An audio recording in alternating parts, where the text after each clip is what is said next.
शिवाय। ओम नमो नारायण। हर हर महादेव। आज धर्ममाला मोती में एक और वर्णन धर्म का पिरोया जाएगा, जिसमें वर्णन रहेगा कामदेव के नामों का निर्देश, उसका रति के साथ विवाह तथा कुमारी संध्या का चरित्र, वशिष्ठ मुनि का चंद्रभाग पर्वत पर उसको तपस्या की विधि बताना। आरंभ करते हैं। ओम नमः शिवाय। ब्रह्मा जी कहते हैं, मुनि तदंतर मेरे अभिप्राय को जानने वाले मरीचि आदि मेरे पुत्र सभी मुनियों ने उस पुरुष का उचित नाम रखा। दक्ष आदि प्रजापतियों ने उसका मुंह देखते ही परोक्ष के भी सारे वेदांत जानकर उसे रहने के लिए स्थान और पत्नी प्रदान की। मेरे पुत्र मरीचि आदि दिग्गजों ने उस पुरुष के नाम निश्चित करके उससे ये युक्ति युक्त बात कही। ऋषि बोले, तुम जन्म लेते ही हमारे मन को भी मथने लगे हो, इसलिए लोक में मन्मथ नाम से विख्यात होगे। मनोभाव तीनों लोकों में तुम इच्छा अनुसार रूप धारण करने वाले हो। तुम्हारे समान सुंदर दूसरा कोई नहीं। अतः काम रूप होने के कारण तुम काम नाम से भी विख्यात हो। लोगों को मद कर देने के कारण तुम्हारा एक नाम मदन होगा। तुम बड़े दर्प से उत्पन्न हो, इसलिए दर्पक कहलाओगे। और सदर्प होने के कारण ही जगत में कंदर्प नाम से भी तुम्हारी ख्याति होगी। समस्त देवताओं का सम्मिलित बल पराक्रम भी तुम्हारे समान नहीं होगा। अतः सभी स्थानों पर तुम्हारा अधिकार होगा और तुम सर्वव्यापी होगे। जो आदि प्रजापति हैं वे ही ये पुरुषों में श्रेष्ठ दक्ष तुम्हारी इच्छा के अनुरूप पत्नी स्वयं देंगे। वो तुम्हारी कामनी तुमसे अनुराग रखने वाली होगी। ब्रह्मा जी ने कहा, मुने तदंतर में वहां से अदृश्य हो गया। इसके बाद दक्ष मेरी बात का स्मरण करके कंदर्प से बोले, कामदेव मेरे शरीर से उत्पन्न हुई मेरी ये कन्या बहुत सुंदर है और उत्तम गुणों से सुशोभित है। इसे तुम अपनी पत्नी बनाने के लिए ग्रहण करो। ये गुणों की दृष्टि से सर्वथा तुम्हारे योग्य है। महातेजस्वी मनोभाव, ये सदा तुम्हारे साथ रहने वाली और तुम्हारी रुचि के अनुसार चलने वाली होगी। धर्मतः ये सदा तुम्हारे अधीन रहेगी। ऐसा कहकर दक्ष ने अपनी शरीर के पसीने से प्रकट हुई उस कन्या का नाम रति रखकर उसे अपने आगे बिठाया और कंदर्प को संकल्प पूर्वक सौंप दिया। नारद दक्ष की वो पुत्री रति बड़ी रमणीय और मुनियों के मन को मोह लेने वाली थी। उसके साथ विवाह करके कामदेव को भी बड़ी प्रसन्नता हुई। अपनी रति नामक सुंदरी स्त्री को देखकर उसके हाव भाव आदि से अनुरंजित हो कामदेव मोहित हो गया। अर्थात ये बहुत बड़ा भारी उत्सव होने लगा जो सबके सुख को बढ़ाने वाला था। प्रजापति दक्ष इस बात को सोचकर बड़े प्रसन्न थे कि मेरी पुत्री इस विवाह से सुखी है। कामदेव को भी बड़ा सुख मिला। उसके सारे दुख दूर हो गए। दक्ष कन्या रति की कामदेव को पाकर प्रसन्न हुई। जैसे संध्या काल में मनोहारिणी विद्युन माला के साथ मेघा शोभा पाता है, उसी प्रकार रति के साथ प्रिय वचन बोलने वाला कामदेव बड़ी शोभा पा रहा था। इस प्रकार रति के प्रति भारी मोह से युक्त रतिपति कामदेव ने उसे उसी तरह अपने हृदय के सिंहासन पर बिठाया जैसे योगी पुरुष योग विद्या को हृदय में धारण करता है। इसी प्रकार पूर्ण चंद्रमुखी रति भी उस श्रेष्ठ पति को पाकर उसी तरह सुशोभित हुई जैसे श्री हरि को पाकर पूर्ण चंद्र नाना लक्ष्मी शोभा पाती है। सूत जी कहते हैं, ब्रह्मा जी का ये कथन सुनकर मुनि श्रेष्ठ नारद मुनि मन बड़े प्रसन्न हुए और भगवान शंकर का स्मरण करके हर्षपूर्वक बोले, महाभाग विष्णु शिष्य महामति विधाता, अपने चंद्रमौली शिव की ये अद्भुत लीला कही है। अब मैं यह जानना चाहता हूँ कि विवाह के पश्चात जब कामदेव प्रसन्नतापूर्वक अपने स्थान को चला गया, दक्ष भी अपने घर को पधारे तथा आप और आपके मानस पुत्र भी अपने अपने धाम को चले गए, तब पितरों को उत्पन्न करने वाली ब्रह्म कुमारी संध्या कहाँ गई, उसने क्या किया और किस पुरुष के साथ उसका विवाह हुआ, संध्या का ये सब चरित्र से विशेष रूप से बताइए। ब्रह्मा जी ने कहा, मुने संध्या का वो सारा शुभ चरित्र सुनो, जिसे सुनकर समस्त कामनियां सदा के लिए सती साध्वी हो सकती हैं। वो संध्या जो पहले मेरी मानस पुत्री थी, तपस्या करके शरीर को त्याग कर मुनि श्रेष्ठ मेघातिथि की बुद्धिमती पुत्री होकर अरुंधति के नाम से विख्यात हुई। उत्तम व्रत का पालन करके उस देवी ने ब्रह्मा विष्णु और महेश के कहने से श्रेष्ठ व्रतधारी महात्मा वशिष्ठ को अपना पति चुना। वो सौम्य स्वरूप वाली देवी सबकी वंदनीय और पूजनीय श्रेष्ठ पतिव्रता के रूप में विख्यात हुई।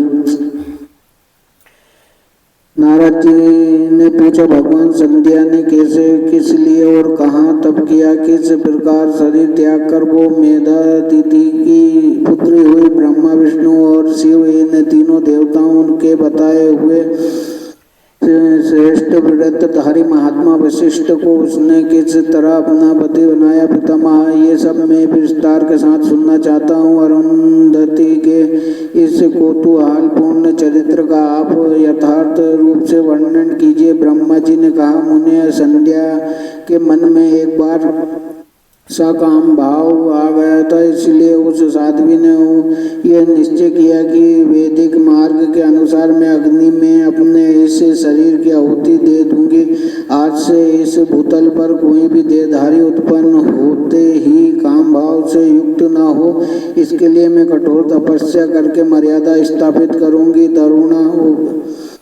तरुणावस्था से पूर्व किसी पर भी काम का प्रभाव नहीं पड़ेगा, ऐसी सीमा निर्धारित करूंगी। इसके बाद इस जीवन को त्याग दूंगी।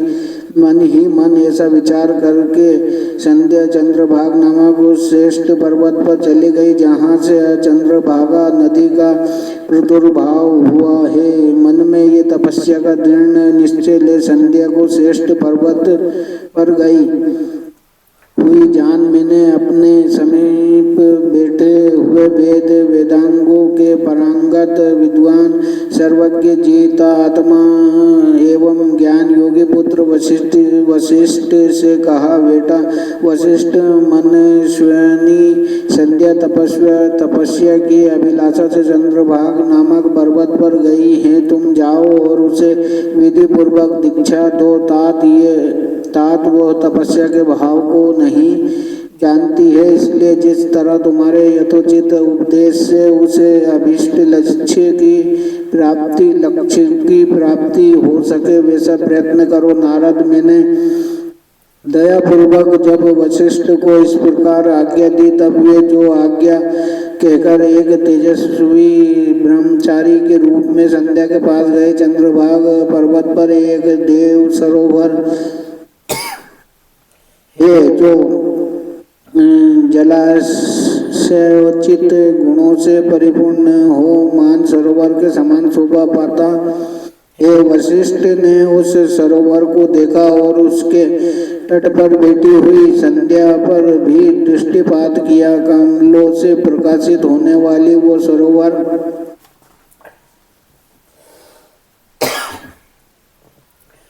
तट पर बैठी हुई संध्या से उपलक्षित हो उसी तरह सुशोभित हो रहा था जैसे प्रदोष काल में उदित हुए चंद्रमा और नक्षत्रों से युक्त आकाश शोभा पाता है। सुंदर भाव वाली संध्या को वहां बैठी देख मुनि ने कौतूहल पूर्वक उस वहलोहित नाम वाले सरोवर को अच्छी तरह से देखा। उसी प्रकार भूत पर्वत के प्रकार भूत पर्वत के शिखर से दक्षिण समुद्र की ओर जाती हुई चंद्रभागा नदी को भी उन्होंने का भी दर्शन उन्होंने किया। जैसे गंगा हिमालय से निकलकर समुद्र की ओर जाती है, उसी प्रकार चंद्रभाग के पश्चिम शिखर का भेदन करके वो नदी समुद्र की ओर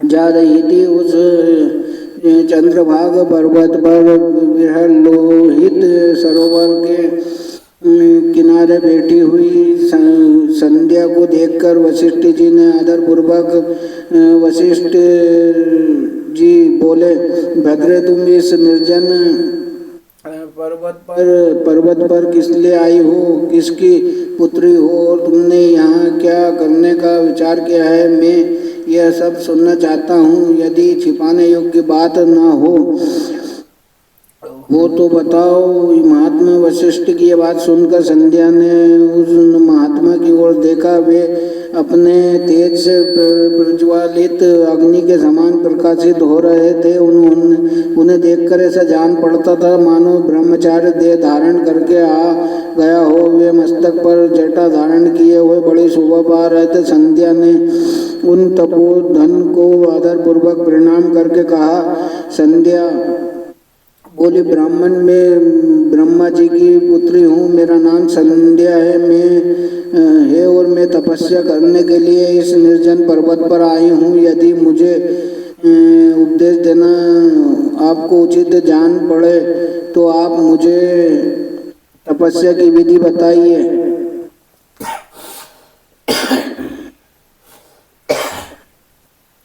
मैं यही करना चाहती हूँ, दूसरी कोई भी गोपनीय बात नहीं है। मैं तपस्या के भाव को, उसके करने के नियम को बिना जाने ही तपोवन में आ गई हूँ, इसलिए चिंता से सूखी जा रही हूँ और मेरा हृदय कांपता है। संध्या की बात सुनकर ब्रह्म वेत्ताओं में श्रेष्ठ वशिष्ठ जी ने, जो स्वयं सारे कार्यों के ज्ञाता थे, उससे दूसरी कोई बात नहीं पूछी। वो मन ही मन तपस्या का निश्चय कर चुकी थी और उसके लिए अत्यंत उद्यमशील थी। उस समय वशिष्ठ ने मन से भक्त वत्सल भगवान शंकर का स्मरण करके इस प्रकार कहा। वशिष्ठ जी बोले, सुभान ने जो सबसे महान और उत्कृष्ट तेज है, जो उत्तम और महान तप है तथा जो सबके परम आराध्य परमात्मा है, उन भगवान शंभु को तुम हृदय में धारण करो, जो केवल अकेले ही धर्म अर्थ काम और मोक्ष के आदि कारण है। उन त्रिलोकी के आदिष्ट आदित्य पुरुषोत्तम शिव का भजन करो। आगे बताए जाने वाले मंत्र से देवेश्वर शंभु की आराधना करो, उससे तुम्हें सब कुछ मिल जाएगा, इसमें संशय नहीं है। ओम नमः शंकराय ओम, इस मंत्र का निरंतर जाप करते हुए मौन तपस्या आरंभ करो और जो मैं नियम बताता हूँ उन्हें सुनो। तुम्हें मौन रहकर ही स्नान करना होगा, मौनालंबन पूर्वक ही महादेव की पूजा करनी होगी। प्रथम 2 बार छठे समय में तुम केवल जल का पूर्ण आहार कर सकती हो। जब तीसरी बार छठा समय आए तब केवल उपवास किया करो। इस तरह तपस्या की सात्विक तक छठे काल में जलाहार एवं उपवास की क्रिया होती रहेगी। देवी इस प्रकार की जाने वाली मौन तपस्या ब्रह्मचारी का फल देने वाली तथा संपूर्ण अभीष्ट मनोरथों को पूर्ण करने वाली होती है। ये सत्य है, इसमें संशय नहीं है। अपने चित्त में ऐसा शुभ उद्देश्य लेकर इच्छा अनुसार शंकर जी का चिंतन करो। वे प्रसन्न होने पर तुम्हें अवश्य ही अभीष्ट फल प्रदान करेंगे। इस तरह संध्या को तपस्या करने की विधि का उपदेश दे मुनिवर वशिष्ठ यथोचित रूप से उससे विदा ले वहीं अंतर ध्यान हो गए। ओम नमो नारायण, ओम नमः शिवाय, हर हर महादेव, ओम नमः शिवाय।